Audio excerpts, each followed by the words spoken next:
हरीश कुमार सिंह भदौरिया। ये किस तरह का आयोजन है, क्या संदेश देना चाहते हैं?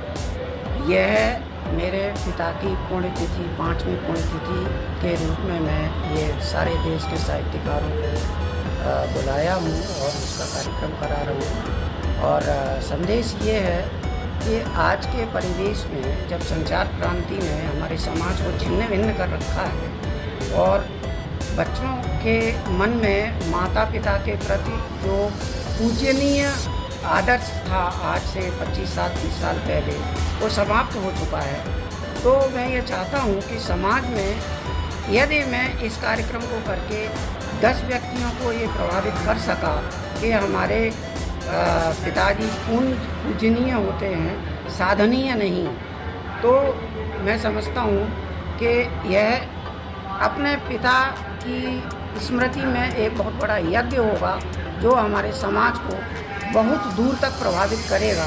क्योंकि भारतीय संस्कृति का ह्रास इस तेज़ी से हो रहा है, इसमें ऐसे आयोजनों की बहुत आवश्यकता है, ऐसा मैं मानता हूँ। आज किस तरीके का कार्यक्रम है, क्या हुआ? आगरा में आज एक बहुत विशिष्ट कार्यक्रम है और ख़ास बात यह है कि आज फादर्स डे भी है और ऐसे में अगर कोई व्यक्ति अपने पिता को याद करके कोई ऐसा साहित्यिक कार्यक्रम आयोजित करता है जो आगरा में पहले कभी ना हुआ हो, तो ये बहुत बड़ी बात है। आज का दिन इसीलिए खास हो जाता है क्योंकि भाई हरीश भदौरिया जी ने ये संकल्प लिया कि अपने पिताजी का स्मरण करेंगे और वो भी साहित्यिक अंदाज में करेंगे। उनकी स्मृति को अक्षुण्ण बनाने रखने के लिए उन्होंने एक पुस्तक छपवाई जिसमें तमाम सारे आलेख हैं पूरे देश के लोगों के।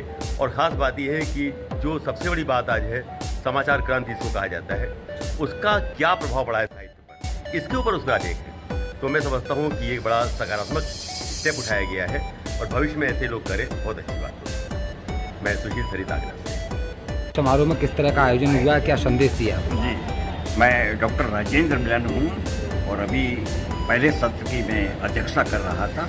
ये डॉक्टर इंद्रजीत भदौरिया जी के 5वीं पुण्यतिथि पर यह आयोजन हो रहा है, जिसको हमारे मित्र कवि मित्र हरीश भदौरिया जी ने इसको आयोजित किया है। और मैं ये समझता हूँ ये एक बड़ी ऐसी परंपरा है जिसको हमें अनुकरण करना चाहिए। और ये मैं समझता हूँ कि जैसे विज्ञापन वगैरह निकलते हैं, वो एक परंपरा से उतना हमारे मन के अंदर उत्फुल्लता नहीं होती है जितना कि हम रूबरू बैठ कर के एक दूसरे को सुनते हो, एक दूसरे के प्रति अपनी भावनाएं व्यक्त करते हैं। तो आज का आयोजन बहुत ही सुंदर है और ऐसे आयोजन होने चाहिए, ये मेरा